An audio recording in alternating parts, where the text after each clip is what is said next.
नौजवानों को तबाह करने के लिए एक और हथियार फहाश फिल्में।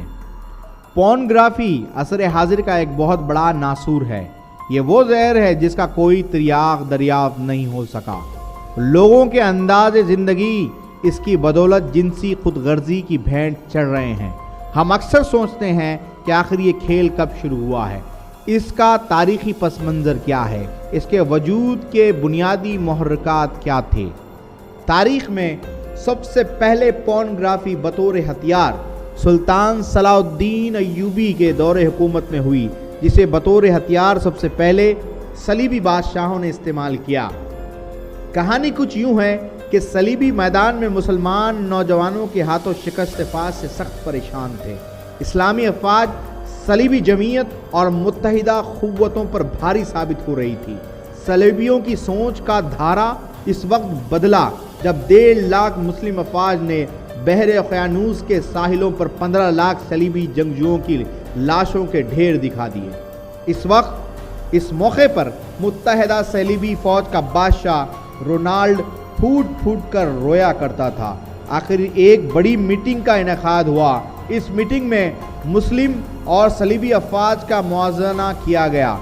मालूम हुआ मुसलमान रात भर सजदों में रोते हैं और दिन भर मैदान को ललकारते हुए लड़ते हैं। इनके अंदर एक दुनिया आबाद है जिसे वो ईमान कहते हैं।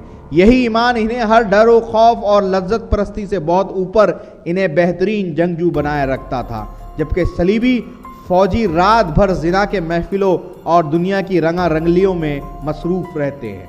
लिहाजा दुनिया छोड़कर एक नए जहां का खौफ इन्हें शिकस्त फाश से दोचार करता था। इसके अलावा दौरान जंग मुसलमान फौजियों की आंखों से जोहो वहशत टपकती थी और वो सलीबी क़ुव्वतों पर खौफ तारी कर देती थी। इसके साथ नारे तकबीर की फलक शिगाफ सदाएं और मुसलमानों का अपनी अपनी जगह फौलाद बन जाना भी सलीबियों के लिए एक मसला बन चुका था। सलीबियों की इस तारीखी मीटिंग में हर मन नामी खुफिया तंजीम का रहनुमा मौजूद था। ये वो शख्स है जिसने सलीबी तारीख में मुसलमानों को सबसे ज़्यादा नुकसान पहुंचाया है। ये नहायत ही शातिर ज़हीन व फितीन शख्स था। इसमें मुस्लिम नौजवानों और सलीबी नौजवानों की नफ्सियात की नफ्सियात पर बात करके वाज़ा किया कि मेरी 60 साल ज़िंदगी का तजुर्बा है कि एक ऐश परस्त वजूद कभी भी ज़िंदगी के मैदान में कभी बेहतरीन सिपाही नहीं बन सकता, खुसूसन वो लोग जो जिनसी बेराह रवी के मामलात में ज़्यादा दिलचस्पी रखते थे। इनकी जिस्मानी व रूहानी ताकतें ख़त्म होकर रह जाती हैं। अगर मैं मुस्लिम फ़ौज की बात करूं तो मुस्लिम फ़ौज में ऐसे नौजवानों की कसरत है जो फहाशी और जिनसी बेराह रवी के मामलात से कौसों दूर है। इनमें से जो शादीशुदा भी है वो भी इस चीज़ को एक हद तक आजमा पाते हैं। तसव्वुर की रानाइयाँ और ख़ूबसूरती इनकी पहुँच से बहुत दूर है। इन्हें मज़हब से आगे और पीछे कुछ नहीं दिखाई देता। लिहाजा अगर इनमें जिनसी भूख को पैदा कर दें तो इनकी सोच और नज़रियात को कम किया जा सकता है।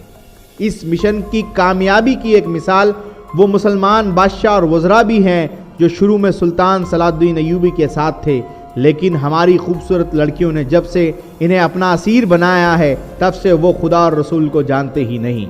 इन्हें सुल्तान सलाहुद्दीन अय्यूबी अपना सबसे बड़ा दुश्मन नज़र आता है। इन मुसलमा वजीफ़ा खोरों में से वो जर्नेल भी शामिल है जिनकी हिकमत अमलिया और बहादुरियाँ मैदान के नक्शे बदल देती थी। आज वो सलीबियों से नज़र झुकाकर बात करते हैं क्योंकि हम इनके अंदर फहाशी और जिनसियात की रूह दाखिल कर चुके हैं। अगर यही हरबा पूरी मुस्लिम फ़ौज पर आजमाया जाए तो यकीनन हम कामयाब होंगे, क्योंकि मुसलमान नौजवानों के लिए एक बिल्कुल नई चीज़ होगी और वो इसके लिए जुनूनी हो सकते हैं। हरमन की इस ख्याल पर रोनाल्ड ने नुक्ता उठाया। इसने कहा कि हम मुतअद्दिद बार नहायत खूबसूरत लड़कियां फ़ौज में दाखिल कर चुके हैं। इस काम में हमें शदीद तकरीब कारी पड़ी, लेकिन मुस्लिम फ़ौज इनकी तरफ देखने का तकल्लुफ़ ही नहीं करती। मुतअद्दिद लड़कियां मुसलमान फ़ौजों का किरदार देखकर सलीबी मज़हब छोड़ चुकी हैं, लिहाजा तुम्हारा ये मंसूबा नाकाम होगा। हरमन ने फौरी जवाब पेश करते हुए कहा कि हुजूर, जब तक आपके अंदर किसी चीज़ का तसव्वुर मौजूद ना हो, उसका होना या ना होना اس میں کامیابی ممکن نہ ہوگی۔ ہمیں مسلم فوج میں فحاشی کی دنیا کا تصور پیدا کرنا ہے۔ ایسا تصور ان کی سوچ کی راہداریوں میں فحش عورتوں کو حسین اداؤں کے ساتھ گردش کرتا دکھائی دے، اس کے بعد وہ خود ہماری سخاوت حوالے ہو جائیں گے، کیونکہ یہ ہماری ایجاد ہوگی۔ یہی واحد طریقہ ہے جس سے ہم مسلمانوں کو شکست دے سکتے ہیں۔ رونالڈ ہرمن کی اس بات پر بہت سنجیدہ ہو گیا اور سرگوشی بھرے لہجے میں بولا کہ آخر تم کہنا کیا چاہتے ہو۔ ہرمن نے نہایت ہی شاطرانہ انداز میں تاریخ کا سب سے بڑا منصوبہ رونالڈ کے سامنے پیش کیا۔ دنیا کے سامنے یہ منصوبہ آرٹ پورنوگرافی کے نام سے سامنے آیا۔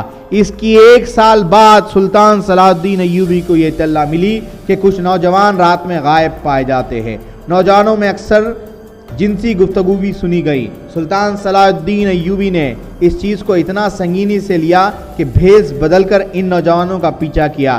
یہاں ایک بات واضح کرتا چلوں کہ سلطان صلاح الدین ایوبی بذات خود بھیس اور آواز بدلنے کے ماہر تھے۔ تاریخ میں متعدد بار دشمن سے بھیس بدل کر ملاقات کرنے کے متعدد واقعات ان کے ملتے ہیں، یہاں تک کہ ایک جنگ میں شکست کے بعد صلیبی اعلیٰ افسران کو سلطان کے سامنے پیش کیا گیا۔ سلطان نے ایک افسر سے پوچھا، رات جس شخص کو کل رات تم نے کہا تھا کہ میں ایوبی کو اس کی سانس سے پہچان سکتا ہوں، وہ کون تھا؟ وہ صلیبی بولا کہ وہ عربی تاجر تھا جس کی غلط بیانی نے ہمیں آپ کے سامنے لایا۔ تاریخ کا یہ وہ واقعہ ہے جس کے بعد ساری دنیا میں پورنوگرافی انڈسٹری کی شروعات ہوئی، جو آج بھی نوجوان نسل میں جنسی بے راہ روی، حرام رشتوں اور خیالاتی دنیا میں انسانی دماغ پر رائج ہے۔ ہاپ project, high frequency active auroral research program. ہاپ پروجیکٹ امریکی ایئر فورس، امریکی نیوی اور الاسکا یونیورسٹی کا مشترکہ پروگرام ہے۔ اس پروجیکٹ کا بنیادی مقصد زمین سے اوپر 500 میل کے فاصلے پر موجود برقی کرہ جسے اینوسفیرو کو متاثر کرتا ہے۔ خفیہ فوج کا بنیادی مقصد مواصلاتی نظام یعنی کمیونیکیشن سسٹم بہتر بنانا ہے، خاص کر سمندر کے نیچے موجود آبدوز سمرین کو بہتر مواصلاتی نظام یعنی کمیونیکیشن سسٹم مہیا کرنا ہے۔ ہاپ پروجیکٹ میں 3.6 میگا واٹ کا برقی مقناطیسی سگنل یعنی کہ الیکٹرو میگنیٹک سگنل کو 2.8 سے لے کر 10 میگا ہرٹز کے رقبے کو ٹارگٹ بنا کر برقی کرۂ ارض پر پھینکا جاتا ہے، جس کے نتیجے میں ٹارگٹ رقبے کو بہتر سے بہتر کمیونیکیشن حاصل ہوتا ہے۔ اس پروجیکٹ کا دوسرا پہلو انتہائی خطرناک ہے۔ اگر برقی کرے پر ضرورت سے زیادہ برق مقناطیسی سگنل پھینکا جائے تو اس کے نتیجے میں موجودہ ٹارگٹ رقبے پر مصنوعی زلزلہ یعنی کہ ارتھکویک، سیلاب، سونامی لایا جا سکتا ہے۔ اب میرے قابل دوست یہ سوال پوچھیں گے کہ اس کا دجال سے کیا تعلق ہے؟ میرا جواب دانش مند دوستوں کے نام، میرے عزیزوں، خدا را سمجھو کہ تم کس دور سے گزر رہے ہو۔ اللہ کے نبی کریم صلی اللہ تعالی وسلم نے اس کی نشانیاں بتا دی ہے۔ صحیح بخاری کے اندر نبی کریم صلی اللہ تعالی وسلم نے دجال کے خروج سے پہلے زلزلوں کی کثرت سے آنے کی بات کی تھی۔ اس حدیث کے راوی حضرت ابو ہریرہ رضی اللہ تعالیٰ عنہ ہیں اور یہ بخاری مسلم میں درج کی گئی ہے۔ آئیے اب ہم آپ کو ہاپ پروجیکٹ کی راز حدیث کے پاس لے کر چلتے ہیں۔ حضرت ابو سعید خدری رضی اللہ تعالیٰ عنہ سے روایت ہے کہ فرمایا رسول اللہ صلی اللہ تعالی وسلم نے کہ وہ یعنی دجال ایک کے بعد ایک تمہارے درمیان اختلافات، تنازعات بھیجے گا اور زلزلے بھی۔ مسند احمد۔ دوسری اور حدیث میں اللہ کے حبیب صلی اللہ تعالی وسلم نے ارشاد فرمایا کہ دجال مکہ اور مدینہ میں داخل نہیں ہو سکتا، اس لیے وہ 3 بار مدینے میں زلزلے بھیجے گا اور وہ لوگ جو مسلمان ہوں گے لیکن ان کے دل منافق ہو چکے ہوں گے وہ مدینے سے نکل کر دجال کی فوج میں شامل ہو جائیں گے۔ میرے عزیزو، مجھے اس بات کا جواب دیں کہ وہ 3 بار مصنوعی زلزلے یعنی آرٹیفیشل ارتھکویک کہاں سے بھیجے گا؟ کیا وہ ہاپ پروجیکٹ نہیں ہے؟ ہاپ پروجیکٹ 2002 میں مکمل کر لیا گیا تھا۔ امریکی دفاعی ادارے پینٹاگون نے اب اس پروجیکٹ کو دفاعی مقاصد کے لیے استعمال کرنا شروع کر دیا ہے۔ ایٹمی ٹیکنالوجی بہت بدنام ہو چکی ہے اور ہر دوسرا بڑا ملک یہ ٹیکنالوجی در پردہ حاصل بھی کر چکا ہے۔ चुनाचा अब अमेरिका ने एटमी टेक्नोलॉजी के मुतबादिल यानी कि न्यूक्लियर बॉम्ब के मुतबादिल हाफ टेक्नोलॉजी इस्तेमाल करना शुरू कर दिया है। जो कोई मुल्क इस खुफिया फौज के रास्ते में आने की कोशिश करेगा, इसके साथ ये खुफिया फौज जंग कर सकेगी तो करेगी, अगर नहीं कर सकती तो इसको सबक सिखाने के लिए वहां अचानक सुनामी, जलजला और सैलाब भी भेज सकती है। मेरी इस बात पर आपको हंसी आ रही होगी, तो मेरे काबिल होनहार दोस्त गौर करें। गुज़िश्ता 10 वर्षों में आने वाले जल्जलों में रिकॉर्ड किए हुए वीडियोस इंटरनेट से निकाल कर मुलाहजा करें तो आपको मालूम होगा कि तमाम जल्जले, सुनामी, सैलाब खुफिया फौज के हेडक्वार्टर अमेरिका के दुश्मनी मुल्कों पर या फिर इससे ताल्लुक़ रखकर इसकी पॉलिसी पर अमल न करने वाले मुल्कों पर ही आए हैं। ऐसा क्यों? इसकी सबसे बड़ी मिसाल जापान का 2011 का जल्जला सुनामी है। मुझे इसकी वीडियो देखकर ऐसा लगा जैसे हॉलीवुड की मशहूर और मारूफ फिल्म 2012 का रिहर्सल चल रही है, जबकि 2012 फिल्म 2009 में मंजर आम पर लाई गई है। क्या आपको नहीं लगता कि इस फिल्म के जरिए दुनिया को तबाह होने वाली बात मनवाने की कोशिश की गई है और इसके मंजर आम पर आने के 2 साल बाद ऐसी ही हूबहू आफत जापान पर कैसे नाजिल की गई? आम लोग इसे एक आसमानी आफत समझकर खामोश हो जाते हैं।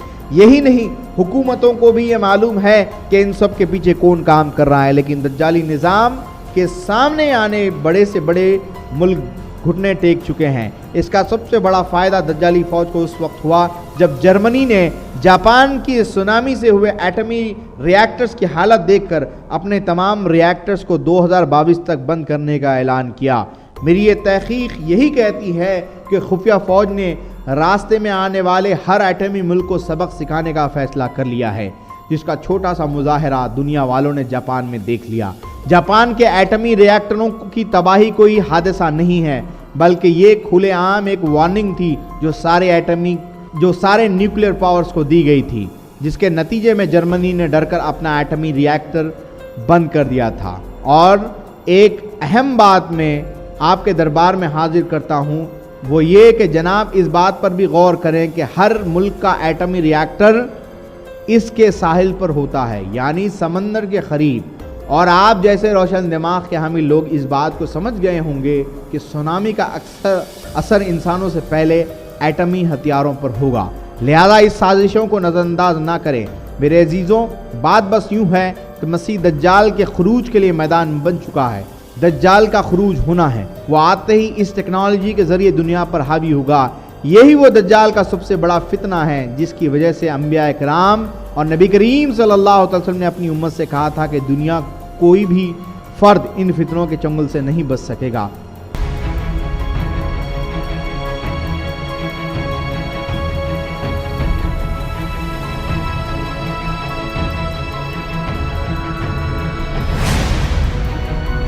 आप देख रहे हैं 72 टीवी।